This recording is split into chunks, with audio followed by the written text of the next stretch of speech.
nous allons parler d'un sujet assez tabou, puisqu'il concerne la sexualité des personnes handicapées. C'est parti!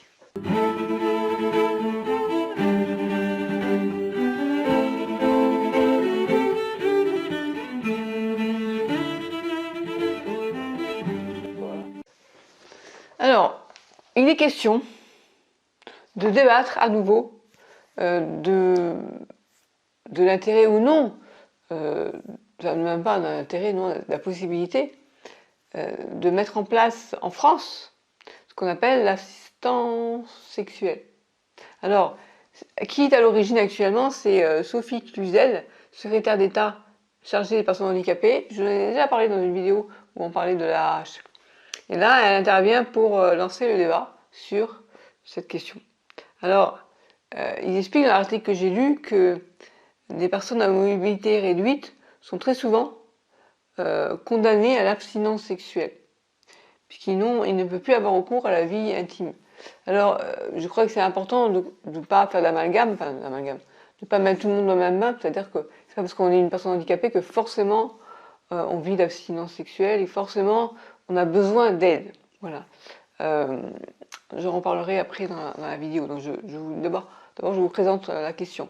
Donc en fait, la secrétaire d'État chargée des personnes handicapées a adressé une lettre à Jean-François Delfrécy, président du Comité consultatif national d'éthique, pour lui demander de mettre en place des assistants sexuels.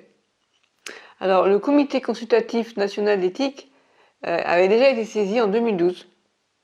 Il s'était opposé, à l'époque, à la mise en place des assistants sexuels à destination des personnes handicapées, privées de vie intime, que certaines associations voulaient rendre possible en France. Il faut savoir qu'en Allemagne, en Suisse, au Danemark, ces pratiques sont autorisées. Donc, dans les pays où les assistants sexuels sont reconnus officiellement, en fait, il s'agit de réaliser des gestes ou rapports intimes auprès de personnes handicapées. Ce sont des professionnels de santé, principalement, des infirmiers ou des kinésithérapeutes, qui acceptent de se former pour ça. Alors, donc, la France peut-être, après avoir autorisé le cannabis thérapeutique, peut-être qu'on va autoriser l'assistance sexuelle. Bref, je vous dirai après ce que j'en pense. Donc d'abord, je vous présente la question, encore une fois. Alors, il explique dans l'article que la santé sexuelle fait partie de la santé, du bien-être et de la qualité de vie. Sophie Cluzel part du principe que la sexualité fait partie intégrante de la santé. Les droits sexuels de chaque individu doivent, de ce fait, être respectés. Comme le rappelle l'Organisation mondiale de la santé sexuelle fait partie de la santé, du bien-être et de la qualité de vie dans son ensemble. Pourtant, on constate que certains de nos concitoyens, parce qu'ils sont en situation de handicap, en sont privés. Pour certains, à vie. Bon là, vraiment des personnes fortement handicapées, et c'est vrai, sans aucune solution adaptée, ils sont condamnés à vivre dans une abstinence non choisie. Voilà, donc elle dit qu'elle est favorable à ce qu'on puisse accompagner la vie intime, affective et sexuelle des personnes handicapées. Je vais vous expliquer, en fait, il y a deux situations différentes. La situation où la personne n'a aucune relation, donc elle est confrontée aussi à la solitude, à la misère affective, et l'autre côté où il peut y avoir des couples qui se sont formés, mais du fait de leur handicap, ils ne peuvent pas arriver à cette intimité des deux corps. Et là, ils ont besoin d'aide, d'être accompagnés pour vivre leur sexualité ensemble. C'est quand même deux situations assez différentes, je trouve. Alors, jusqu'à présent, le Comité consultatif national d'éthique avait refusé en se basant sur le principe de non-utilisation marchande du corps humain.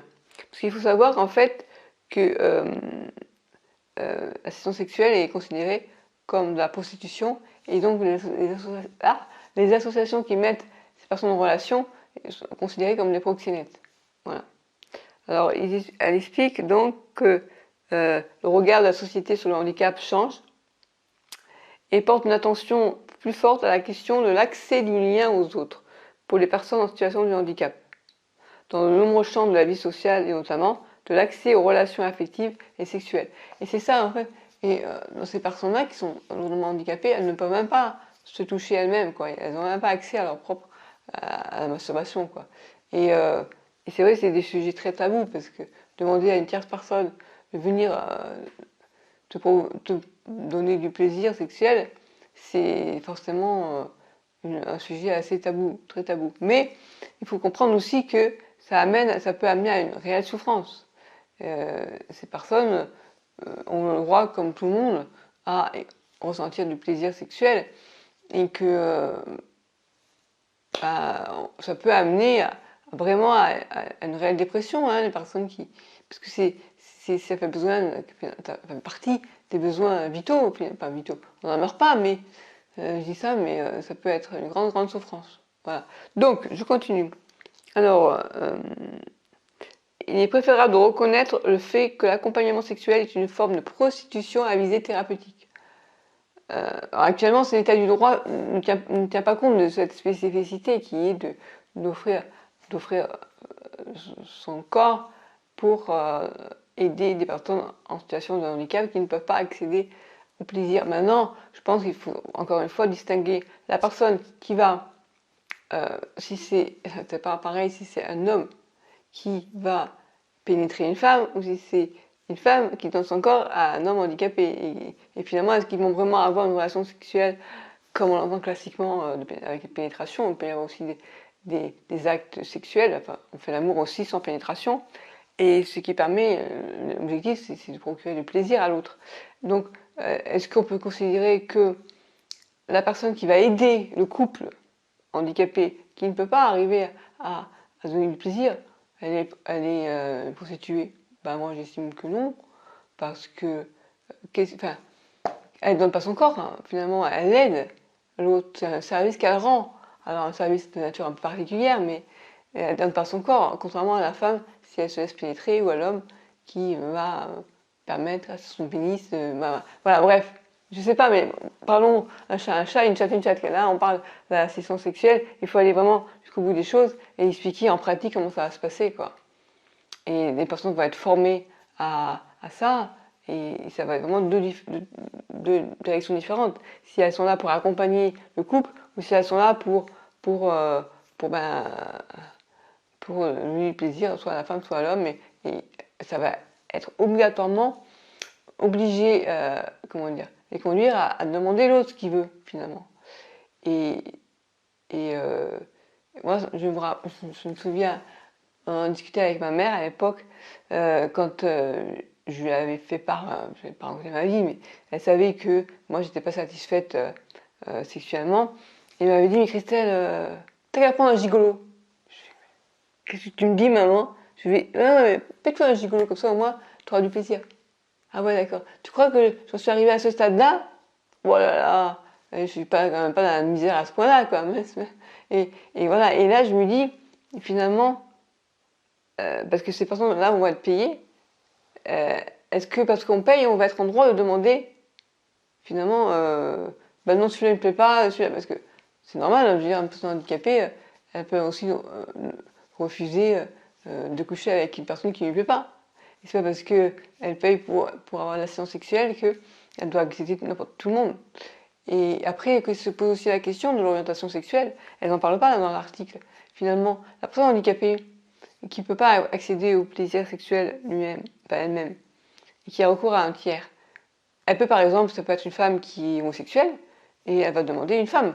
Et il va falloir qu'ils choisissent, dans les personnes qui se présentent, une personne qui correspond à ce qu'on demande. Donc tout ça en pratique, comment ça se passe? Et c'est intéressant parce qu'à la fin de l'article, ils expliquent qu'ils attendent le retour de pays parce que comme ça a été mis en pratique dans d'autres pays comme la Suisse ou l'Allemagne, d'avoir un retour. Parce que en pratique, comment ça se passe? Est-ce qu'il y a des difficultés par rapport à ça, quoi? Et voilà. On va pas mon bout plus, c'est dommage. Je suis en train de me rendre compte que je me filme trop près, j'ai l'impression, voilà. Je suis pas tout le temps en noir. J'ai aussi... Bref, je vois bien. Donc, enfin, on s'en fiche parce que maintenant j'ai le micro. J'ai retrouvé mon micro. Voilà, et donc, ces personnes-là vont être formées durant une année à la connaissance des différents handicaps, des zones érogènes ou encore des massages sensoriels. La question, alors ils disent stimulation des zones érogènes, massage sensoriel, la séance dure 1h30 minimum. Est-ce que c'est que massage sensoriel, est-ce qu'il y aura pénétration ou pas? Bah, je sais pas. En tout cas, voilà, le but c'est de donner du plaisir. Maintenant, encore une fois, je pense que l'important c'est de répondre aux besoins de la personne en face. Et qu'est-ce que j'ai marqué d'autre aussi? Fréquente carence de leur vie affective et sexuelle.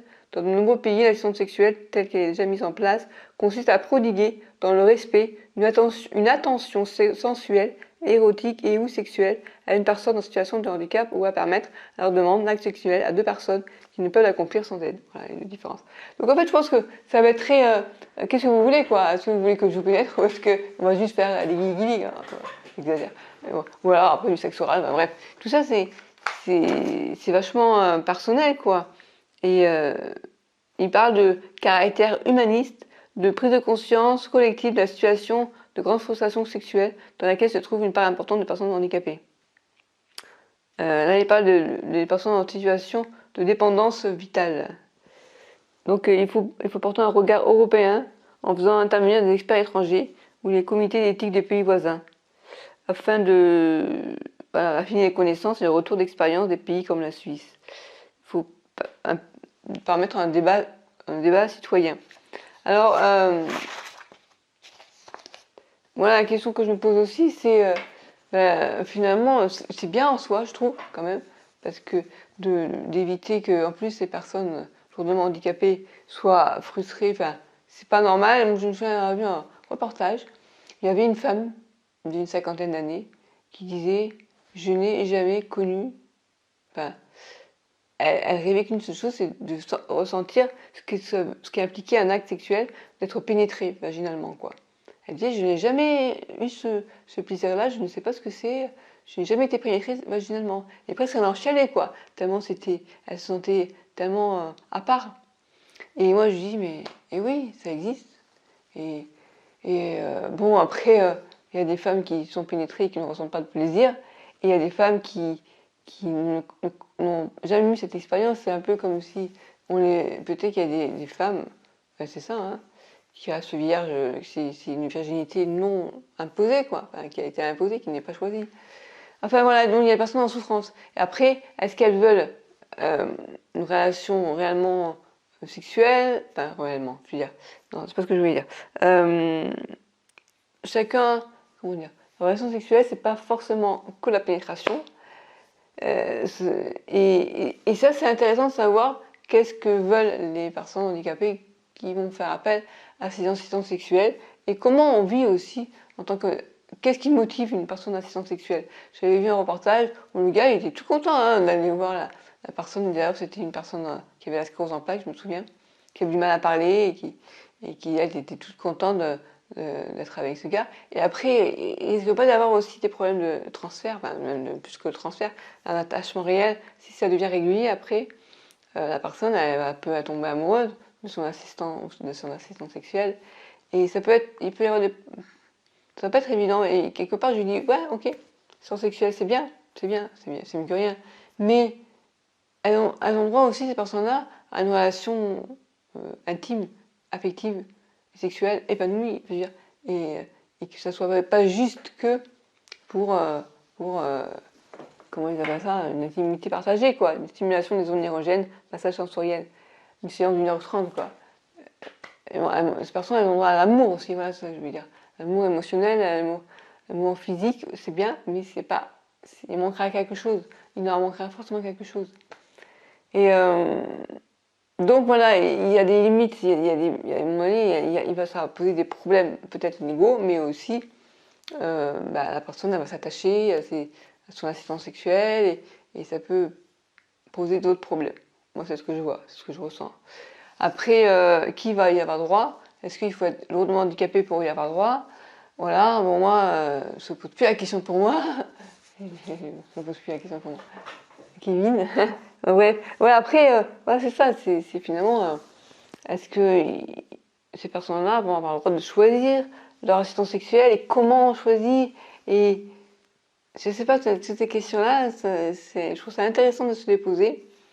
Et là, on est qu'au balbutiement, hein. c'est pas encore autorisé. Maintenant, en pratique, je sais qu'il y a des personnes comme Michel Nuss, je sais plus, ouais, qui est lui lourdement handicapé, ça se pratique.